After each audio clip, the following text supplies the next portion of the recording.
begin a new series of studies. This time, as I indicated in our last session, I have chosen to look at Romans chapters 1 through 5. Paul is trying to accomplish a specific thing in those 5 chapters, and so that makes a worthwhile unit. If we were to continue to do all of Romans, we'd be here for nearly a year. Romans has a ton of information in it. Virtually every doctrine of importance to Christianity is found in Romans. Not always plainly given, many times given in the way of articles, or rather not articles, but logical discussions, logical arguments is the word I'm searching for. And of course, if you've been around long, you know that periodically I do have to search for a word or two, part of the vagaries of being my age. But in these studies in Romans, we're going to begin with 2 sessions of introduction.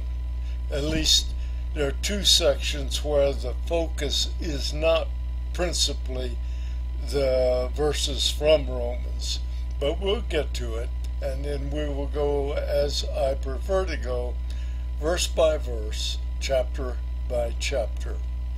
And so in this first session is purely introduction, as I just said, and I have entitled it, What About Rome and the Church?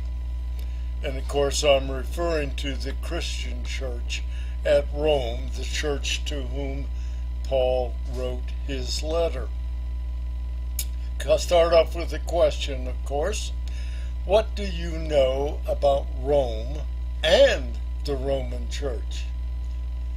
Do you know any of these following things? If you know some or all of them, you're ahead of the game principally, because most of us don't know these things without specifically checking. But let me just ask those questions. What do you know when the local church came into existence in Rome? How did it come into existence? From whom did they learn about Christ? What did they know about Christ in the Roman church? And then we'd have several questions about Paul himself, the author. Why did Paul want to go to Rome? He makes it clear in his letter that had been a desire of his.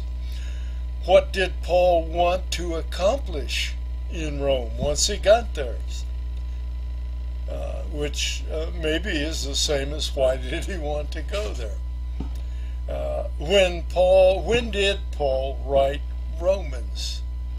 And why did Paul write Romans?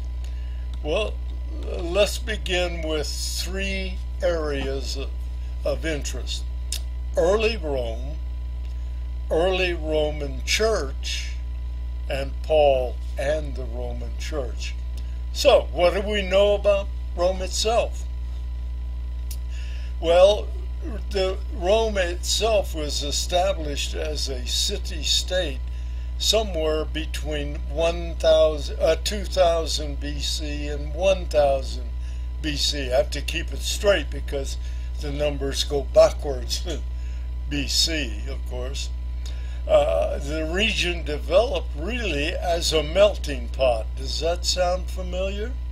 There were people from wandering tribes, from all kinds of ethnic groups from over the known world at that time. Europe,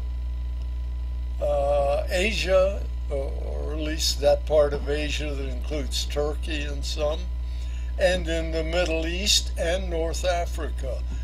people from all over those areas came to Rome. Why? Well, most people feel it was because of the Mediterranean climate.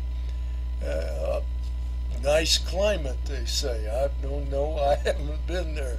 But it's understood to be a very mild climate, very good climate. It's kind of interesting. If they had all these different kinds of people, different ethnic groups, different tribes, and they came together into one region, how was there ever any unity forged? Well, it turns out that most of them spoke either Latin or Latin-based languages. So, that was evidently not that difficult to communicate one with the other and be linked with other people by a common base for language. They say also that they were being attacked from time to time, so military confrontations forced them to come to a unified, all these subcultures to be unified in order for protection. So it was a sense that those were at least two major events or things that helped bring them to unity. And when it was established, it was evidently a very unity-oriented group. Before 200 BC, though, prior, from in the 1000 somewhere BC, down to 200 BC, they seem to be pretty bloodless, no civil wars among themselves and so forth. And they feel that one of the major reasons was that they came to a bloodless problem solving through debate, wise compromise, and legal inventiveness. As a matter of fact, their legal proceedings turned out to be called eventually Lex Romano, Russian law. Evidently, the actual expansion from the city-state into the Roman Empire came through a desire to have a stable frontier. In other words, if your enemy shows up at the gates of your region, you don't have any give and take room to fight to protect yourself. So they think that what happened was they became aware that they would need to expand their territory in order to have buffer zones for protection, or for at least buying time for protection. The city-state of Rome was established itself in 753 BC. That means, maybe for 1,000 years these groups had been coalescing, but it was in 753 BC that Rome became a city-state. Now, think about it in terms of the Bible.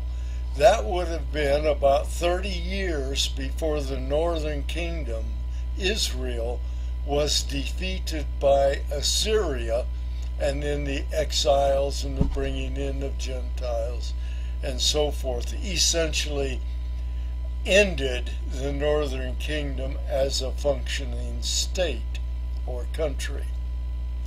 And it was about 170 years before Judah was exiled into Babylonian captivity. But shortly after 200 BC, that means that only about 50 years after the city-state was formed, and that 200 BC you'll recognize as being about halfway between Old Testament time and New Testament times. But anyhow, Rome itself began a downhill slide as early as 200 BC.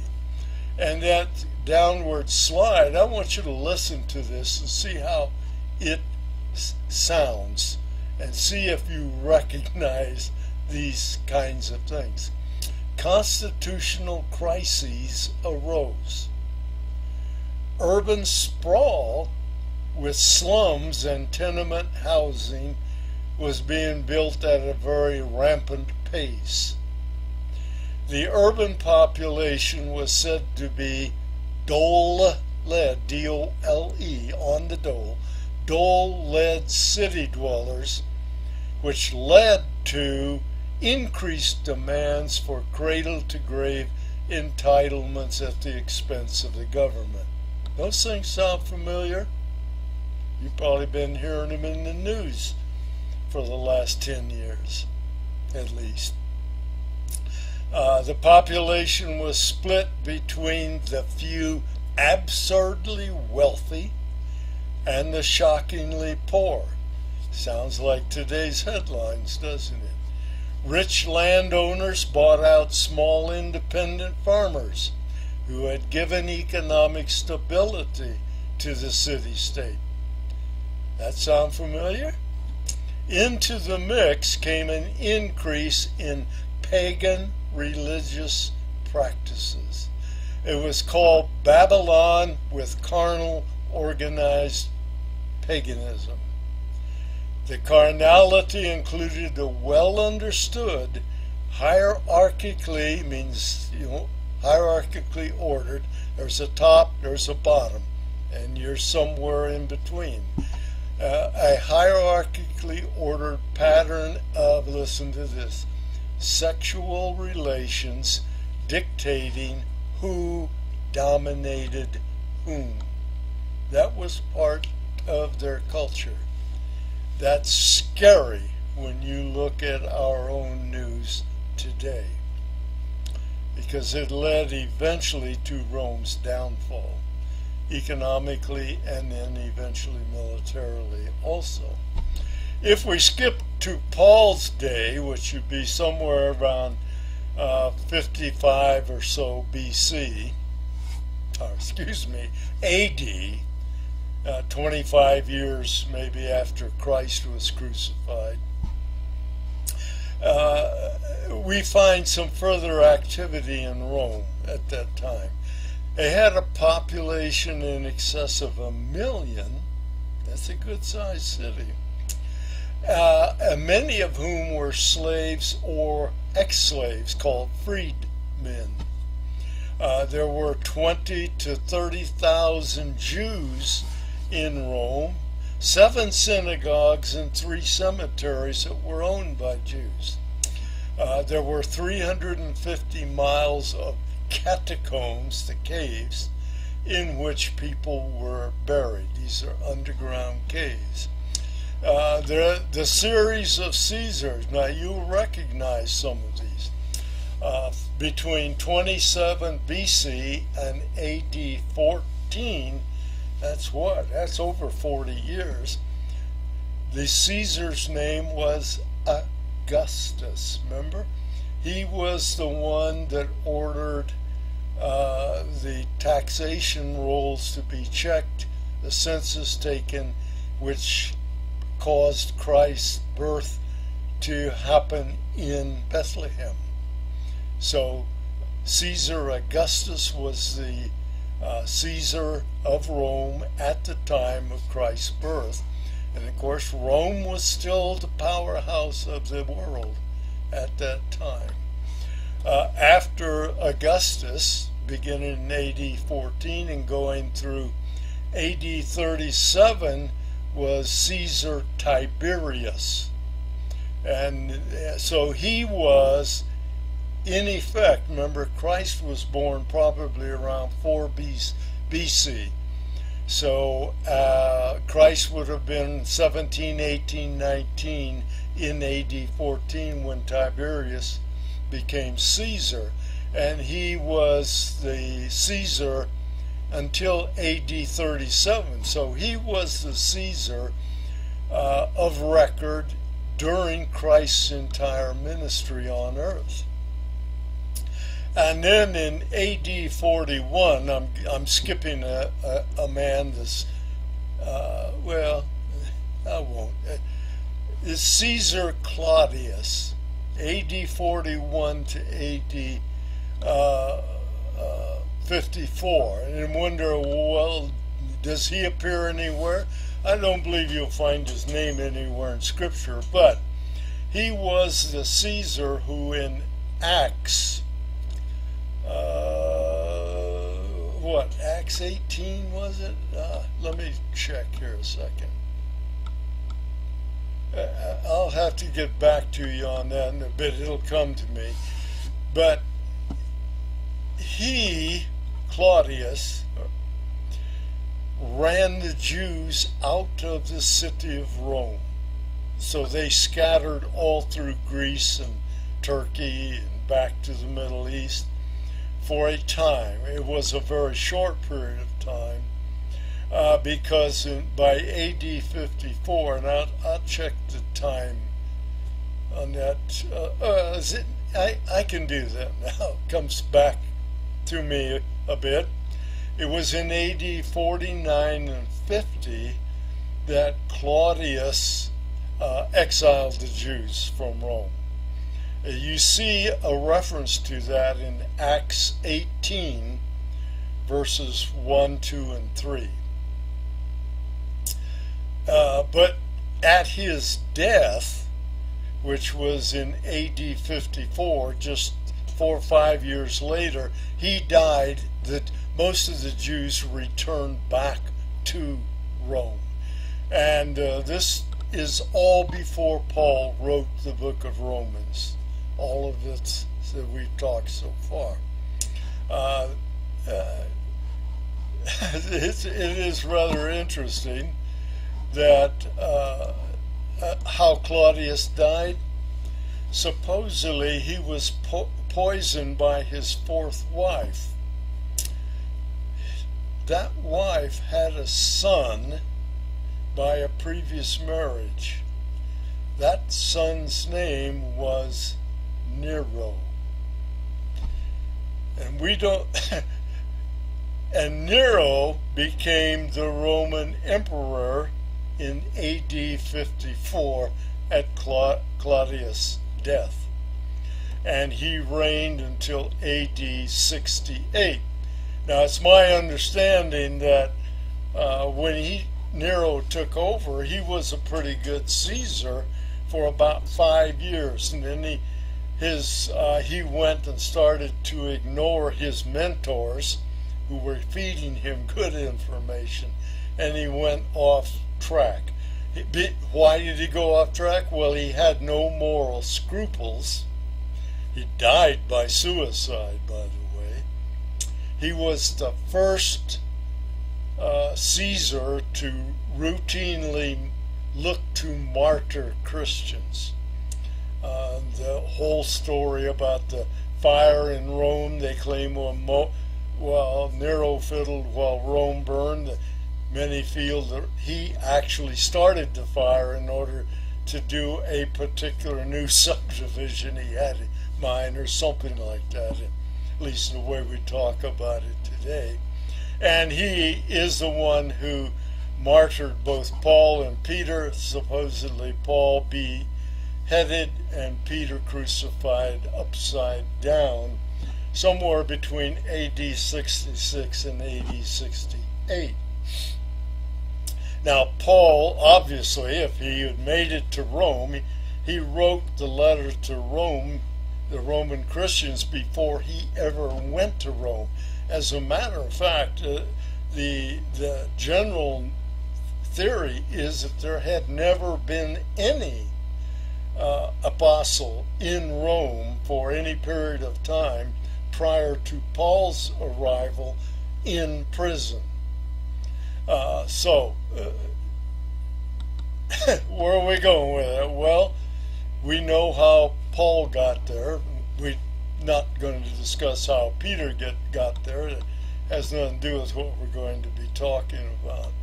But Paul did write to this church to try and set up a visit, and we'll see what all he accomplished in doing that. We don't know when or why the body of believers sprang up in Rome. When did the church start? We don't know. We can make a pretty reasonable guess. It was more than likely sometime after Pentecost. Because remember, Pentecost is where the church began. But don't forget that Christ was involved in, while he was in ministry, was involved in 2 or 3, I think 3 Passovers and Pentecosts. So he was crucified prior to Pentecost on that same year, 50 days before Pentecost. So there could have been people who had listened to him teach during those 3 years and who were from Rome and went back, or simply were not in Rome but went back. It's possible that there were believers in Rome before Pentecost, but you don't really get the feeling that Paul's making that assumption. Then again, there could have been, since it was a Pentecost, the people from Rome who were, at the Passover before Pentecost, when Christ was crucified, there probably would have been Jews from Rome there also, who could have seen him crucified and come to belief in him as a Messiah. We have no record of that. But as a matter of fact, we have so little record about the exact beginning of the Roman Church that somebody said its beginnings were an impenetrable mystery. Well, but there are some clues. And I keep mentioning Pentecost. If you go to Acts chapter 2, verses 8 and through 11, and it's a fairly lengthy passage, but I'll read it. This is at Pentecost, and this is non-believers first speaking. And how is it that we, that's the non-believers, each hear them, that is those in the upper room, speaking in tongues, we hear them in our own language to which we were born. Remember, they were in some tongue praising God, and these people who were non-believers, foreigners most of them, were there and were understanding what they were saying. Who gives a list beginning in verse 9? Parthians, Medes, Elamites, residents of Mesopotamia, Judea, Cappadocia, Pontus, Asia, that'd be Turkey for the most part, Phrygia, Pamphylia, Egypt, and the districts of Libya around Cyrene, and visitors from Rome, both Jews and proselytes. And a proselyte, of course, was a convert, a Gentile convert to Judaism. And then it finishes by saying, in verse 11, Cretans and Arabs, we hear them in our own tongues, speaking of the mighty deeds of God. So these people speaking in tongues were witnessing, and all of these visitors, foreigners, some Jews, a lot of Gentiles also, that were there and were hearing them. And notice it said some from Rome. So they were present at Pentecost, some of them. So they would have heard Peter preach. And it's almost certain, I think, that there were no fully developed Christians. Now, what do I mean? Christians who had received the Holy Spirit. There probably were none in Rome prior to Pentecost. So the Roman contingent of believers likely began with some Jews and maybe some proselytes from into Judaism, who became believers at Peter's sermon on Pentecost. Remember, there were 3,000 saved. But there were also proselytes, as I mentioned, most of whom would have been Gentiles. As a matter of fact, they would have all been Gentiles. But the Roman Church, most likely then, how do I come to the conclusion?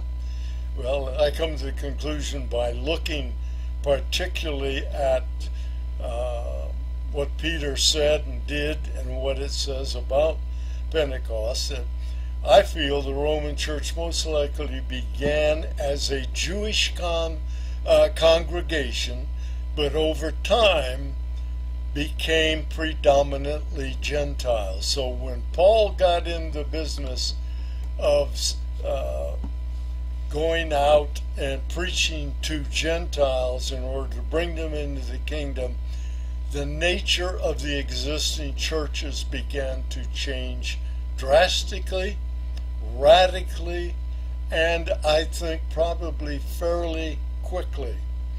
The Roman Church would have been in existence about 25 years when Paul wrote his letter to them from Corinth. I think Paul wrote probably in AD 55 or 56. Christ was crucified AD 30 to 33, so it could have been 20 to 25 years after the crucifixion, about 25 years after Paul's conversion, that he wrote Romans. So at AD 55, of course, most of those Jews who had been exiled by Claudius would have returned.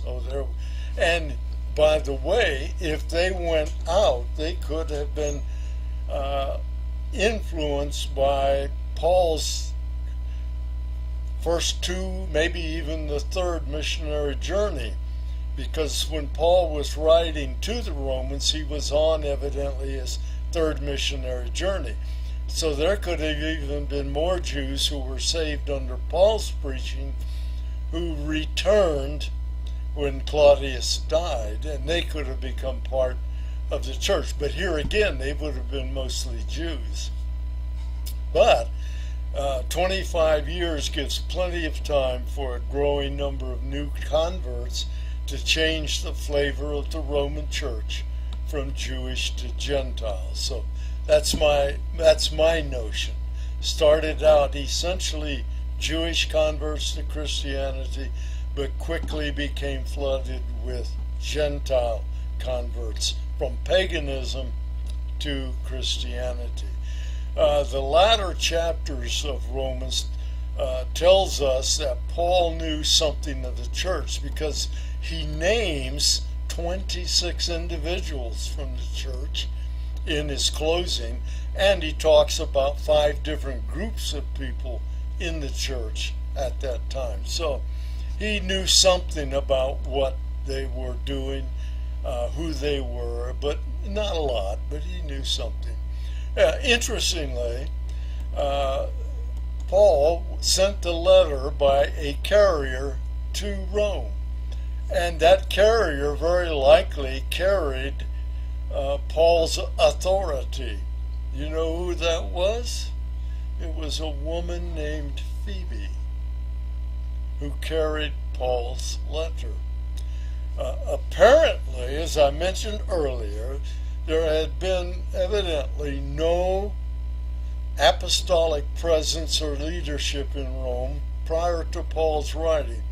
Paul at one point makes a claim. He says, I don't like to go begin things where somebody else has already started the work. He liked to go to fresh places. Again, another indication that very likely there had been no one from the 12 in Acts, the original 12, including Matthias, who had been there teaching in Rome. Now, the Roman Catholicism tries to paint a slightly different picture. of the start of the Roman Church, but that's not something that we've seen. Let me ask you again 2 questions. When Paul, in those first 2 missionary journeys, he went as far east as Greece on those missionary journeys. Why did he not go to Rome on any of the 3 missionary journeys? Yeah, that's something that we will talk about, and it's something Paul talks about. If Paul had gone to Rome during one of those 3 journeys, in other words, before he wrote the book of Romans, would we likely have the book of Romans? If Paul had gone to Romans first, would a backup letter to the Romans later look like the Romans we have today? I don't think so. I think Paul was doing a whole lot of teaching in preparation for his expected trip to Rome. Again, these are questions to which you're not going to find something you can put your finger on and say, see, that's what was the case. Well, let me give you a homework exercise before next time. I know you don't think that's fair, but I think it's part of learning to study Scripture. See if you can find whether Paul wrote a letter to any other local church before visiting them. If he did, what church or churches would they have been? Remember, Rome doesn't count. It has to be some church other than Rome.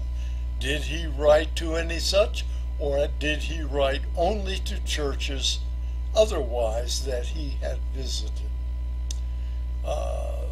Let me ask you another question. What was the extent of the Romans' knowledge of Christ and Christianity, and where did it come from? We've spoken a bit to that. We've said that some must have come from Peter's sermon at Pentecost, or soon after that from the apostles' teaching in Jerusalem, if they hung around at all before returning to Rome. Again, if you go to Acts 2 and look in the verses there about Pentecost, you will see who Peter taught, and you'll see what Peter taught.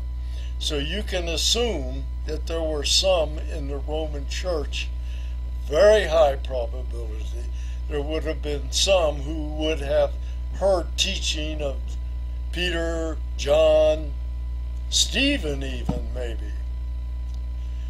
And the question is, how complete might the apostolic teaching have been?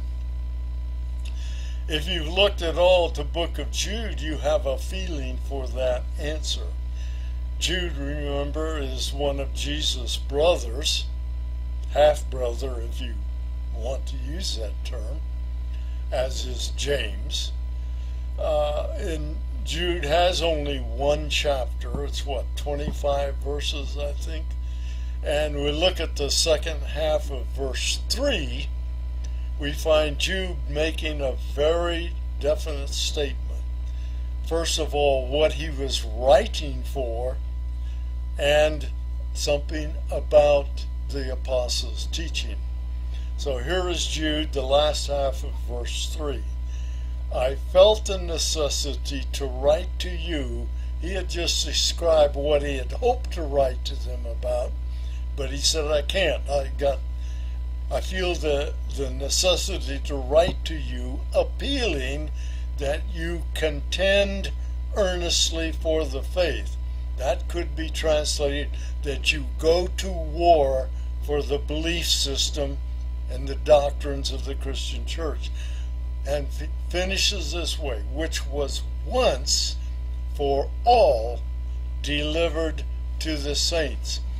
So at that time when Jude wrote, which was not far off from the time that Paul wrote Romans, We have the fact that Jude says the faith was once for all delivered. And that's again his reference to apostolic teaching. And the once for all implies the doctrines of the Christian faith were complete as delivered at that time, never needing finishing, changing, or adding to. Ever. Jude is saying what they knew at that time from the apostolic teaching was sufficient for Christianity and for life. So what do we conclude?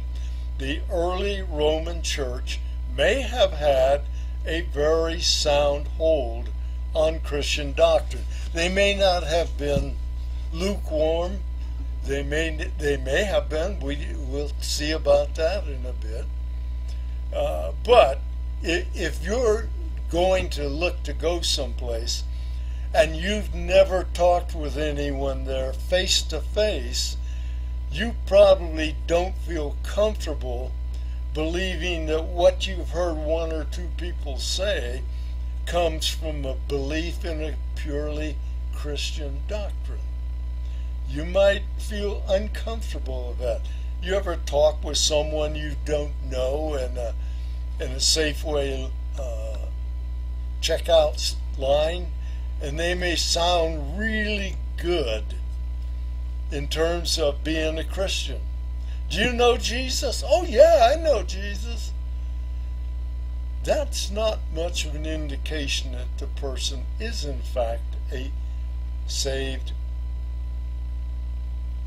saint. So this leaves us back with the two questions we first raised.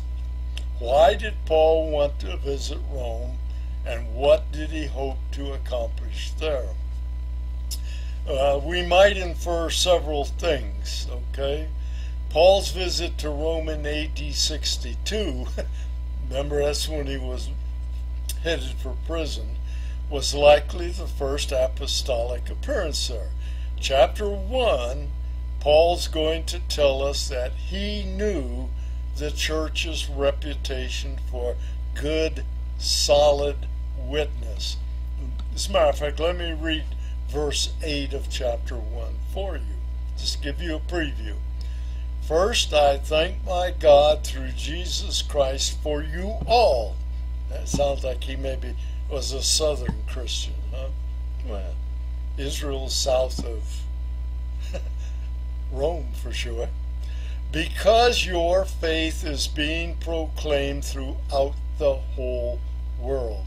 In other words, he's saying, I know you guys have spread out, you've gone all over the place, and you are having a positive witness for the Lord. So,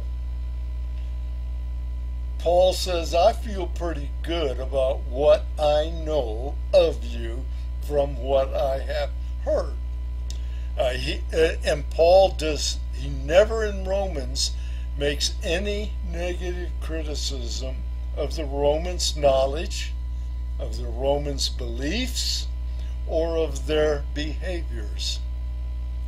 And when I say Romans, I'm speaking about the congregation in the church, of course. I'm not talking about Rome in general, because it was an evil place for the most part. But since Paul had no first-hand knowledge of their total doctrinal beliefs, he may have been unsure they were 100% on target with the apostolic teaching. And what would that do? That would mean he would write a very complete description of doctrine. And that's exactly what he did in Rome, or in Romans. The Roman culture was full of evil practices. We've talked a bit about that. As a matter of fact, Paul's going to begin there.